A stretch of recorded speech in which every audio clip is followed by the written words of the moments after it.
मुंबई पोलिसांची वाहनं सुरक्षित आहेत का असा सवाल आता पुन्हा एकदा उपस्थित होतोय। मुंबई पोलिसांच्या वाहनांचा गैरप्रकार झाल्याचा आणखीन एक प्रकार समोर आलाय। एका तरुणानं मुंबई पोलिसांच्या व्हॅनमध्ये बसून रील केल्याचा व्हिडिओ सोशल मीडियावर व्हायरल झाला। त्यामुळे आता संबंधित तरुणाची चौकशी होणार का याकडे लक्ष लागले। यापूर्वीही कोस्टल रोड परिसरातून मुंबई पोलिसांचं वाहन घेऊन एक जण फरार झाल्याची घटना घडली होती।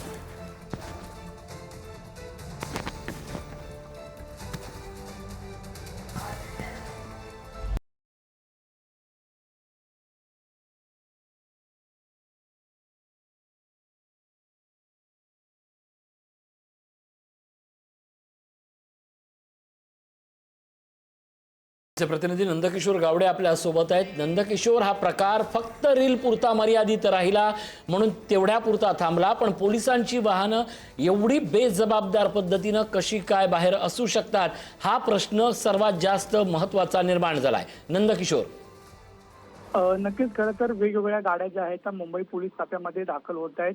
नवीन गाड्या खरं तर 2 महिन्यापूर्वी ऋषी सर मुंबई पोलिसांच्या ताफ्यात दाखल झालेलं होतं आणि त्याच वाहनाची तोडफोड जी आहे ती काही दिवसांपूर्वी झालेली होती आणि पोलीस कार घेऊन कोस्टल रोडवरती जो आहे तो फेरी मारण्यात आलेली होती। म्हणजे पूर्ण महालक्ष्मी पर्यंत जाऊन ही संपूर्ण कार जी आहे ती मरीन ड्राईव्हला पुन्हा पोलिसांनी डिटेन केली। मात्र इतक्या हलगर्जीपणे पोलिसांची कार मिळतेच कशी अशा पद्धतीचा प्रश्न जो आहे तो सध्या समोर येतोय। पुन्हा एकदा अशाच पद्धतीची जी आहे ती रील जी आहे ती एका तरुणानं काढताना आपल्याला व्हिडिओ जो आहे तो व्हिडिओमध्ये दिसतोय। त्यामुळे पुन्हा एकदा मुंबई पोलिसांची गाडी इतक्या बेजबाबदारपणे कशी काय उपलब्ध होऊ शकते हा प्रश्न खरं तर आहे।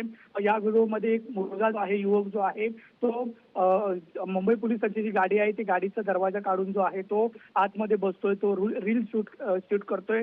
हा युवक कोण आहे हे अद्याप माहिती नाही। मात्र हा जो व्हिडिओ आहे तो सोशल मीडियावरती आता मोठ्या पद्धतीने व्हायरल होत असताना आपल्याला पाहायला मिळते। त्यामुळे आधी कोस्टल रोड परिसरात वाहन घेऊन फरार झालेला होता तो सुद्धा एक युवक होता आणि आता पुन्हा हा जो रील काढतो हा सुद्धा युवक आहे। त्याला त्याच्यावरती म्हणजे जो कोस्टल रोडवरती घेऊन गेले होते त्याच्यावरती गावदेवी पोलीस स्टेशनमध्ये तक्रार दाखल आहे। त्याच्या नंतर त्याला जामीन सुद्धा जो आहे तो मंजूर झालेला होता। आता हा युवक कोण आहे याची पोलीस चौकशी करतात का हे सुद्धा पाहणं महत्त्वाचं आहे। मात्र सहजपणे आता मुंबई पोलिसांच्या ज्या वाहनं आहेत ती रील काढण्यासाठी जी आहे ती उपलब्ध होत असताना आपल्याला पाहायला मिळतात। त्यामुळे याच्यावरती कुठं कठोर कारवाई होते का, याच्यावरती कोणती नवीन नियमावली लागू होते का हे सुद्धा पाहणं महत्त्वाचं असणार आहे। नक्कीच या सगळ्या संदर्भात महत्त्वाचा आणखीन प्रश्न निर्माण होतोय। सायबर पोलिसांचं एकीकडे कौतुक मुख्यमंत्र्यांच्या उपस्थितीत होत असताना आता मात्र महाराष्ट्र मुंबई पोलिसांच्या या अशा बेजबाबदारपणाबद्दल नेमकं कोणाला विचारलं जाणार हाही प्रश्न फार महत्त्वाचा आहे। त्या संदर्भात काही माहिती मिळते का?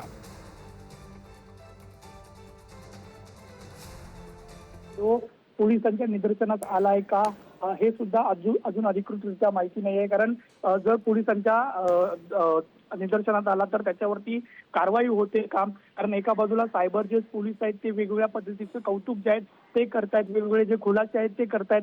त्यामुळे सायबर पोलिसांचं डिपार्टमेंट वेगळं असल्याने मुंबई पोलिसांचं हे क्राईम ब्रांच किंवा इतर जे लोकल पोलीस जे आहेत त्यांचं डिपार्टमेंट वेगळं असलं तरी साधारणपणे कार्यपद्धती ज्या आहेत त्या समांतर आहेत।